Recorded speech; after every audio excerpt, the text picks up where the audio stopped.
Hello everyone, welcome back to my YouTube channel. Today's video is a must watch because I am sharing with you 15 secrets that I have learned through being a seasoned therapist of 7 years. Let me save you some time, energy, and honestly suffering and just tell you in a real and raw way what the therapy field is really like. Because if you're subscribed to my channel or you are finding this video, my guess is that you want to become a therapist or you already are. And there are some very niche things about the field that honestly I wish I had understood going into it. So if you are new here, hello, my name is Allyssa Powers and I created this YouTube channel to teach you the things that grad school didn't so you can thrive in the mental health field. I would love it if you would subscribe and stick around. Okay, let's get straight into these secrets in no particular order. First thing is that therapists gossip about their clients more than people think. So there is a thing in the therapy field that is very strange, which is confidentiality means that you cannot share anything about your clients with just anyone, but there is something called professional consultation. So if you are under supervision or you are just working in a group setting, you are able to break confidentiality and talk about your clients. And this is much needed, right? Because we don't want to practice in a vacuum and we need to be able to run cases by each other. But it is a very blurry line between professional consultation and just talking shit and gossiping about your clients. I have seen this time and time again, and you can really tell when someone is genuinely trying to get help with a tough case versus they just want to talk crap about a client. So that is something that might shock you, or maybe it doesn't shock you at all because you are already a therapist and you have seen this happen. The next thing is that many clients will want to stay in therapy longer than necessary because they become attached to you and they like the relationship that they have built, but they don't necessarily clinically qualify for therapy anymore. And this can be a very difficult thing to navigate when a client wants to stay in therapy, but you feel like it is time for termination. The next thing is that many of us who end up in private practice had some sort of privilege that enabled us to start our private practice in the first place.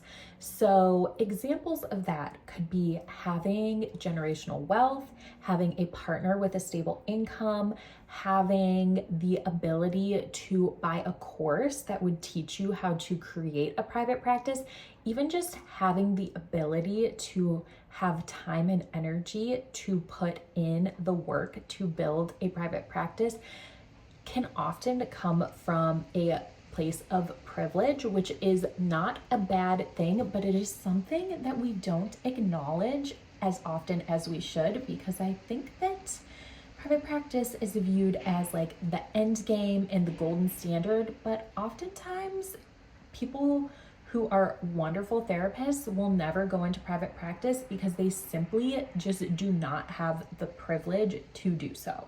The next secret is that it is very weird in our profession that no one actually ever sees you do your work other than your clients. So much of our profession is actually just built on the honor system. So doing work with clients and doing no harm often comes down to you saying that you're not doing harm. Because of confidentiality, we do not have people sitting in on our sessions typically, and your supervisor will usually only know what you're doing in session based off of what you tell them by self-report. Now in grad school, I know at least for us, we had to record our sessions and our supervisors would look at them, but I really don't think they spent hours looking at our tapes. I think it was more in case something got reported, they could then pull those tapes and see what happened. But this field is wild for that, because even in the healthcare professions like doctors and nurses, yes, there's such thing as HIPAA, but they all work as a team. Like if you're in the hospital, you have a doctor come in, you might have a nurse, you might have a physical therapist, all kinds of different people will be talking about your case and looking at your notes, whereas we are very locked down. Even if I would send a client to get meds from a psychiatrist, I would need to have a release form signed to show the psychiatrist their notes, and usually we don't even do that step. So things are very, very secretive in an ethical way that makes sense, but can often get therapists into trouble because there's not a ton of accountability in our field. Hence why the number one way therapists lose their license is from having sex with clients, aka creating a romantic or dual relationship with them. The next secret is going to save you a lot of time if you are someone trying to figure out your niche and your marketing. Your niche is almost always going to be a past or present version of yourself. So for me, I worked with college students, and personally, college was a very tough time for me and my mental health. And so I turned that struggle into a therapeutic niche and absolutely loved it. When I get off of maternity leave, I plan to kind of move my specialty into new moms and postpartum depression and prenatal and all of that, which is the season of life that I am just coming out of. So keep in mind that typically your niche is just a version of you. Secret number 6 is not a secret around here if you have watched any of my videos about BetterHelp, but therapists are easily taken advantage of because we are people pleasers and we want to have unconditional positive regard for everyone. I see this in companies that market themselves towards helping therapists, either with their business or even the private practice gurus on Instagram promising that you can make 6 figures. I see therapists being taken advantage of left and right, and it really makes me sad. I think another part of this is that because we are so severely underpaid, a lot of times you will see some of these companies marketing themselves towards giving therapists a good quality of life. Oh, if you join our private practice building course, which by the way, I'm going to have my own accessible and affordable one, Worth CEs, coming out in 2026. And this is a part of my passion behind it, is that a lot of these private practice gurus say, look, you can actually make a great living wage. And then all these desperate, underpaid therapists are thinking, okay, I guess I have to shell out a couple thousand to figure out the private practice route. And that should simply not be the case. We should actually be given these skills in grad school, in my opinion, at least as an elective. So that is number 6. Number 7 is going along with that same theme of finances. A lot of therapists feel that they need a side hustle to simply survive, which again, should not be the case, but when you are so underpaid, it kind of makes sense that we have so many therapists working a side job, working in the evenings, working on the weekends, and we wonder why we're incredibly burnt out. Next is just a little hot take and very much my own personal opinion, but I've seen this again and again. Group practice owners almost always regret opening up their group practice. If you are someone who is thinking about opening a group practice, please don't do it for the financial gain, because yes, there is money to be made in being a group practice owner, but there is not a lot of security, because when you have an employee, they are able, unless you're making them sign a non-compete, which I don't think is legal in most states anymore, they are able to take their entire caseload with them if they decide they want to do a solo practice. And most people end up wanting to do solo practice at the end of the day because they can retain so much more autonomy and money. So I have seen it time and time again. Opening a group practice is really, really hard, and you have to want to teach people, be a supervisor, be a clinical manager, be an admin, and do all these other roles related to insurance billing, marketing. It is wild. I know I thought about doing it, and you guys know that I love marketing and business. Even I was like, ooh, this is going to spread me too thin. I knew I was going to enter motherhood soon, and that I would not have the time and ability, and even just the ethical risks of taking on a bunch of supervisees under my license made me quite nervous. So think long and hard before you do a group practice.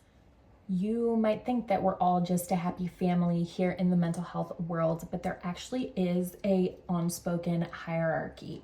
And what I typically see is that at the top of the pyramid are the psychiatrists. And of course, they are doctors, they can prescribe medications. It is a different level of care, but it's also a completely different thing. I don't even know that psychiatrists should be looped in with us because they're not doing talk therapy. The next level down you will see in terms of like respect that you will get for your profession is definitely psychologists. Underneath that, you will see licensed counselors and marriage and family therapists. And I hate to say it, but I feel like the bottom of the totem pole are social workers, just because they often end up in case management and more resourcing roles, and that can often be viewed as just less clinical. But in my mind, other than psychiatry, I think we are all pretty much on the same playing field, and it really more so depends what you do with your knowledge. Are you good at your job or not? There are amazing social workers that can probably run circles around a clinical psychologist that just isn't a good fit, but there are obviously lots and lots of different people in the field, and it is so hard to generalize. Number 9 is a little bit of a hot take, but a lot of your professors have probably not practiced in 10, maybe 20 years, and you should take everything they say about actually practicing with clients with a grain of salt if they have not practiced in that long, because the field has vastly changed, and the old school way of doing therapy is very outdated and is not going to do you any favors. So that is a great little thing to plant in your brain when you are listening to your professors go on and on about this modality and this technique and this training, and they have so much knowledge, but they don't always have the practical and more like lived experience that a true practicing therapist is going to have. Number 11 is that evidence-based practice often just means we studied this on a group of college students in a controlled environment. It does not always translate well into actually working with traumatized therapy clients. So just keep that in mind, that just because something has research behind it, it doesn't mean that the research is good. Number 12 is that being a good therapist is knowing the 1% of your knowledge to apply to any given situation with a therapy client, and knowing the 99% to leave. I see this, that therapists will get really excited to use a new technique with a client, like EMDR, for instance. And when the client is not ready for that, it can actually do more harm than good. So knowing what techniques and what kind of therapeutic tools to utilize is actually what makes a great and wonderful therapist. Number 13, most continuing education courses are not very good and are not heavily regulated. Take this from someone who is actually a continuing education provider myself, and I am authorized through NBCC, so it's mostly for counselors that I'm able to provide continuing education, but it is not super regulated. You submit an initial application and show them basically a little example of something you could present to a group of therapists and offer CEs for, and then they say yes or no, and then you are just free to go and create whatever you want, and you are audited every couple of years. But if they were diving deep into every single CE that is on the internet right now, they would be extremely overrun, right? There's no way to regulate everything that's out there, and I think that's why there are so many crappy, terrible, and just low quality CEs that exist. And that is why I'm really passionate about creating high quality business CEs for modern therapists. Okay, number 14.